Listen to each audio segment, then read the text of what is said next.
बच्चों, मैं हूं आपका दोस्त अंकित कुमार वर्मा और मैं आपका स्वागत करता हूं हमारे YouTube चैनल RGV क्लासेस 2.0 में। तो जैसा कि सभी को पता है कि हम लोग यहां पर क्लास 12th में चैप्टर 5 को डिस्कस कर रहे थे, जिसका नाम है डिफरेंशिएशन यानी अवकलन। तो अवकलन में हम लोग काफी सारे फॉर्मूले पढ़ चुके हैं, उसके ऊपर क्वेश्चंस भी लगा चुके हैं, काफी सारे कंसेप्ट भी हमने करे। तो आज हम लोग डिफरेंशिएशन में पढ़ेंगे मल्टीप्लिकेशन रूल। ठीक है, तो आज देखते हैं कि अगर दो फंक्शन मल्टीप्लाई में दिए हो और उनका डिफरेंशिएशन करना हो तो किस तरीके से हम लोग उसको सॉल्व करेंगे। तो देखिए, मल्टीप्लिकेशन रूल अगर डिफरेंशिएशन में करना हो तो कैसे करते हैं। देखिए, जब दो फंक्शन मल्टीप्लाई में दिए हो और लिखा हो d/dx, ठीक है, तो इसको कैसे सॉल्व किया जाता है। बड़ा आसान है। दोनों फंक्शन में आप एक फंक्शन को फर्स्ट और दूसरे को सेकंड मान लीजिए, एक को फर्स्ट और दूसरे को सेकंड। आप क्या करेंगे जरा देखिए, मल्टीप्लिकेशन रूल कहता है फर्स्ट का कुछ नहीं किया जाएगा, फर्स्ट को एज इट इज वैसे ही उतार लीजिए। फर्स्ट का कुछ करते नहीं है, d/dx करेंगे सेकंड का, फिर प्लस लगाएंगे, सेकंड का कुछ नहीं करेंगे और d/dx करेंगे फर्स्ट का। ठीक है, तो ये है हमारा मल्टीप्लिकेशन रूल। तो चलिए हम लोग इसके ऊपर कुछ एग्जाम्पल को देखते हैं, तभी आपको ये फॉर्मूला अच्छे से समझ में आएगा। तो चलिए स्टार्ट करते हैं क्वेश्चन से। तो जैसे कि आप लोग देख रहे हैं यहाँ पर d/dx करना है x² इंटू log e/x का। तो देखिए, दो फंक्शन, बीच में कोई साइन नहीं, तो बच्चों मल्टीप्लिकेशन। दो फंक्शन, बीच में मल्टीप्लाई, d/dx करना है तो यहां लगेगा मल्टीप्लिकेशन रूल। और मल्टीप्लिकेशन रूल को आपने कैसे बताया था, एक फंक्शन को फर्स्ट और एक को सेकंड मान लीजिए। अब आपके ऊपर है, किसी भी फंक्शन को फर्स्ट सेकंड माना जा सकता है, इसमें ये कंपलसरी नहीं है कि पहले वाले को ही हमेशा फर्स्ट मानना होता है, आप बाद वाले को भी फर्स्ट मान सकते हैं। तो चलिए हम लोग यहाँ पर फार्मूला लगाते हैं। जैसा कि अभी हम लोगों ने फार्मूला याद किया, क्या याद किया था जरा बताइए, कैसे करेंगे। यहाँ पर देखिए, फर्स्ट का कुछ करते नहीं है, फर्स्ट वाले का देखो कुछ नहीं करेंगे, एज इट इज ऐसे उतार लिया। d/dx करेंगे सेकंड का, d/dx करेंगे बच्चों सेकंड का यानी log e/x का, फिर बीच में लगाएंगे प्लस का साइन और log सेकंड का करेंगे नहीं, सेकंड कौन है, log e/x, log e/x का कुछ किया नहीं, और d/dx करेंगे किसका, सेकंड वाले, फर्स्ट वाले का। ठीक है, तो देखिए फर्स्ट का किया नहीं सेकंड का, प्लस सेकंड का किया नहीं फर्स्ट का, डिफरेंशिएशन। चलिए आइए इसको सॉल्व कर लेते हैं और हमारा आंसर आ जाएगा। कैसे करेंगे जरा देखिए, बहुत आसान था। x² d/d, अच्छा आप लोगों ने पढ़ा होगा log e/x का डिफरेंशिएशन होता है 1/x। ठीक है, फिर प्लस लगाया यहाँ पे। आप जरा बताइए, यहाँ पे log e/x का कुछ करना नहीं है, और x² का देखिए, x² पावर कैसे सॉल्व करते थे, याद है आप लोगों को, x² को करते थे पावर आती है बाहर, पावर में एक सब्ट्रैक्ट। ठीक है, चलिए x से x कट गया यहाँ पर। अब देखिए यहाँ पर हम देख रहे हैं, यहाँ पर भी x है और यहाँ पर भी x है, हम यहाँ पे x को कॉमन ले लें। जैसे ही x को कॉमन लेंगे बच्चों, ये x बाहर आ गया, कितना बचा यहाँ पर 1, प्लस लगाया, यहां से x बाहर आ गया तो कितना बचा 2 log e/x, और ये रहा हमारा आंसर। आई होप आप लोगों को ये क्वेश्चन अच्छे से समझ में आया होगा, और अगर नहीं भी आया है तो कोई प्रॉब्लम नहीं है, इसके ऊपर हम लोग एक और एग्जांपल करेंगे। जब तक आपको अच्छे से समझ में नहीं आ जाएगा तब तक हम लोग एग्जांपल लगाते ही रहेंगे। तो चलिए नेक्स्ट क्वेश्चन, एक और एग्जांपल हम लोग सॉल्व करते हैं। देखिए यहाँ पर लिखा हुआ है sec x into tan x का करना है d/dx। तो देखिए, दो फंक्शन, बीच में मल्टीप्लाई और लिखा हुआ है डिफरेंशिएशन यानी अवकलन। कैसे करेंगे देखिए, एक को फर्स्ट और दूसरे को सेकंड, किसी को भी फर्स्ट और किसी को भी सेकंड मान लीजिए बस। अब आपको क्या करना है, यहाँ पे देखिए रूल कहता है फर्स्ट का कुछ करते नहीं है, d/dx करते हैं सेकंड का यानी tan x का, फिर लगेगा प्लस।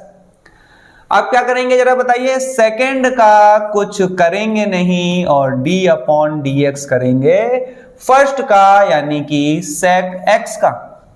चलिए इसको सॉल्व कर लेते हैं और यहां से भी हमारा आंसर आ जाएगा। देखिए sec x का कुछ किया नहीं, tan x का डिफरेंशिएशन होता है sec² x, plus tan x का बच्चों कुछ किया नहीं, sec x का होता है sec x इंटू में tan x। ठीक, देखिए यहाँ पर sec x यहाँ पर भी है, sec x यहाँ पर भी है, तो क्या हम यहाँ से कॉमन ले सकते हैं, बिल्कुल, हमने sec x को कॉमन ले लिया। जैसे ही sec x को कॉमन लिया, अंदर बचा sec² x, देखिए ये चला गया बाहर, ये बचा प्लस sec x को बाहर, देखिए sec x बाहर चला गया तो tan का tan से मल्टीप्लाई हुआ और हो गया tan स्क्वायर x। ठीक है, क्या आप लोगों ने पढ़ा है sec square x plus tan square x is equal to 1? अगर ये पढ़ा है तो गलत पढ़ा है आपने, ऐसा नहीं होता, होता है sec स्क्वायर x माइनस। बच्चे बहुत हड़बड़ी में रहते हैं और इसको गलत कर देते हैं, यहाँ पे आप 1 लिख देंगे और वहीं से ये पूरा क्वेश्चन गलत हो जाएगा। ऐसा कोई भी formula sec square x plus tan square x कोई फॉर्मूला नहीं होता है। तो ये हमारा लास्ट फाइनल आंसर। तो फार्मूलों को बहुत ही अच्छे से ध्यान से याद करिए, बहुत हड़बड़ी करने की जरूरत नहीं है, माइंड को एकदम स्टेबल रखिए और अच्छे से क्वेश्चन को सॉल्व कीजिए। आई होप आप लोगों को ये क्वेश्चन भी समझ में आया होगा, अगर नहीं आया है तो फिर कोई दिक्कत नहीं है, हम लोग बढ़ते हैं नेक्स्ट क्वेश्चन की तरफ। एक और एग्जांपल लेते हैं। बच्चों ये चैनल सिर्फ इसीलिए स्टार्ट किया गया है ताकि आपको हर एक कंसेप्ट अच्छे से डीपली बताया जा सके। तो यकीन मानिए कि आप अगर वीडियो को पूरा देख रहे हैं तो आपको और कहीं भी पढ़ने की जरूरत नहीं पड़ेगी, आपको इतने ज्यादा एग्जाम्पल से समझा दिया जाएगा। तो देखिए एक और एग्जाम्पल के साथ हम लोग सॉल्व करते हैं। देखिए log x into tan x और d अपॉन dx, दो function multiply d upon dx, कौन सा रूल लगेगा? मल्टीप्लीकेशन रूल लगेगा। अच्छा, हम लोग को पढ़ चुके हैं कि अगर कोई नंबर फंक्शन के साथ आ जाए तो नंबर को बाहर कर लिया जाता है। तो पहले तो हम इस नंबर को बाहर कर लेते हैं और इनटू में आ गया बच्चों tan x। अब हम लोग क्या करेंगे, एक को फर्स्ट और एक को सेकंड। आप किसी को भी फर्स्ट और किसी को भी सेकंड मान सकते हैं, तो हमने उसको फर्स्ट माना है, दूसरे वाले को सेकंड मान लिया। चलिए आइए रूल लगाते हैं। रूल कहता है कि फर्स्ट का कुछ करते नहीं है, यानी log e बेस x का कुछ नहीं करेंगे, और d अपॉन dx करेंगे सेकंड का। ये लीजिए सेकंड का d अपॉन dx कर लिया है, बीच में लगाएंगे प्लस, और क्या करेंगे, सेकंड का कुछ करेंगे नहीं और d अपॉन dx करेंगे बच्चों फर्स्ट का, यानी log e बेस x का। ठीक है, चलिए तो अब यानी आते हैं, ये हो गया 7। देखिए log e बेस x का कुछ किया नहीं है तो log e बेस x तो वैसे ही रहेगा, और tan x का बच्चों होता है sec square x plus tan x का कुछ किया नहीं, log e बेस x का होता है बच्चों 1 अपॉन x। अब इसको चाहे तो आप थोड़ा सा सॉल्व कर लीजिए। यहाँ पर इसको ऐसे लिख सकते हैं 7। देखिए log के पीछे कुछ लिखा है उसको हमेशा आगे लिखा करिए, और ये हो जाएगा log e base x plus, यहाँ पे हम लिख सकते हैं tan x अपॉन x। देखिए tan x का 1 में किया, tan x अपॉन में आया 1। ये हो गया हमारा बच्चों आंसर, ये हो गया बच्चों हमारा आंसर। ठीक है, आई होप आप लोगों को समझ में आया हो। ठीक है, तो चलिए हम लोग बढ़ते हैं नेक्स्ट क्वेश्चन की तरफ। एक और हम क्वेश्चन लेकर आए हैं, और यकीन मानिए ये बहुत ही ज्यादा इंपॉर्टेंट क्वेश्चन है, पेपर में आने लायक क्वेश्चन, मोस्ट इंपॉर्टेंट की लिस्ट में इसको शामिल कर सकते हैं, ट्रिपल स्टार वाला क्वेश्चन है। ये क्वेश्चन बहुत ही ज्यादा बार बोर्ड एग्जाम में पूछा जा चुका है। ठीक है, ये वो क्वेश्चन है जो काफी ज्यादा बार बोर्ड एग्जाम में पूछा गया है, और थोड़ा सा ये टफ भी होता है। टफ नहीं है बहुत ही सिंपल, बस आपको इसको अच्छे से समझना है। देखिए हमने मल्टीप्लिकेशन रूल बताया, मल्टीप्लिकेशन में दो फंक्शन का मल्टीप्लिकेशन रूल बताया, लेकिन यहां पर आप देख रहे हैं तीन फंक्शन है। तो तीन फंक्शन है कैसे, e की power x, log e base x और tan x। यहाँ पे तीन फंक्शन, तीनों के बीच में कोई साइन नहीं लगा हुआ है, तो यानी कि हम इसको मल्टीप्लिकेशन मानेंगे। तो तीन फंक्शन जब मल्टीप्लाई में हो तो कैसे सॉल्व करते हैं, आइए चलिए इसको सीखते हैं हम लोग अच्छे से। देखिए जब भी तीन फंक्शन मल्टीप्लाई में दिए हो तो आप कुछ ना करिए, आप किसी भी दो फंक्शन को एक साथ लेके फर्स्ट मान लीजिए और जो बच गया है उसको सेकेंड मान लीजिए।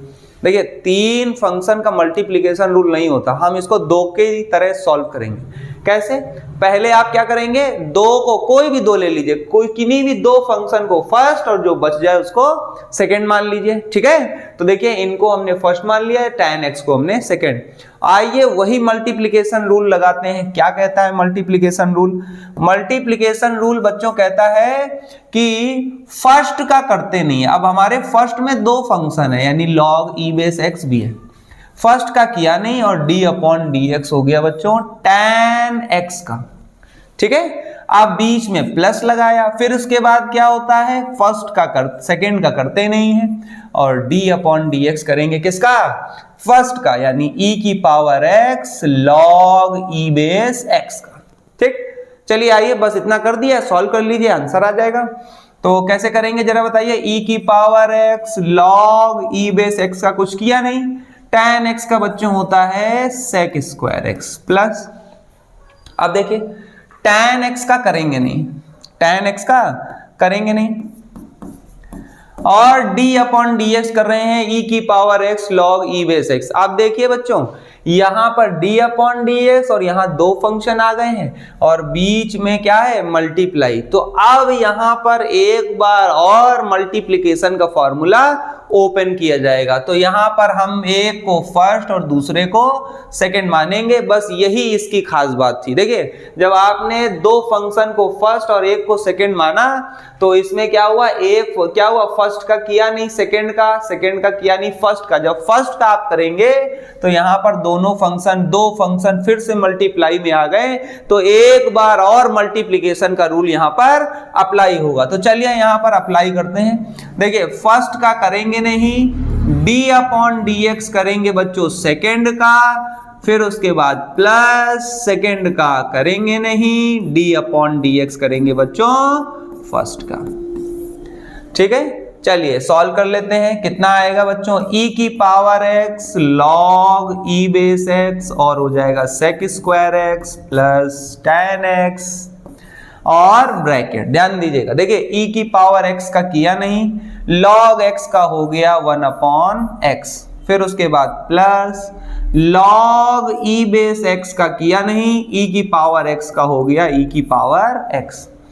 हम यहां पर बच्चों देख रहे हैं, अब थोड़ा सा सॉल्यूशन करना है, बाकी तो आंसर आ चुका है। हम देख रहे हैं यहां पर e की पावर x दोनों में है, क्या हम कॉमन ले सकते हैं, बिल्कुल ले सकते हैं। चलिए आइए इसमें कॉमन ले लेते हैं। तो e की power x log e base x, ये हो गया sec square x plus tan x, e की पावर x कॉमन ले लिया बच्चों, e की पावर x कॉमन लिया तो कितना आया 1 upon x plus log e base x। ठीक है, ये हमारा आंसर हो गया। तो आई होप आप लोगों को ये वीडियो समझ में आया हो और मल्टीप्लिकेशन से रिलेटेड अब मेरे समझ से कोई भी क्वेरी नहीं होनी चाहिए। लेकिन अगर अभी भी आपको लगता है कि आपको कोई दिक्कत आ रही है मल्टीप्लिकेशन रूल में, तो उसको कमेंट सेक्शन में जरूर लिखें और ज्यादा से ज्यादा लोगों को शेयर करें ताकि वो भी इस मल्टीप्लिकेशन रूल को सीख सके अच्छे से। ठीक है, तो चलिए मैंने यहाँ पर जो है कुछ क्वेश्चंस को लगा रखा है मल्टीप्लिकेशन वाले, इनको हम लोग सॉल्व करेंगे।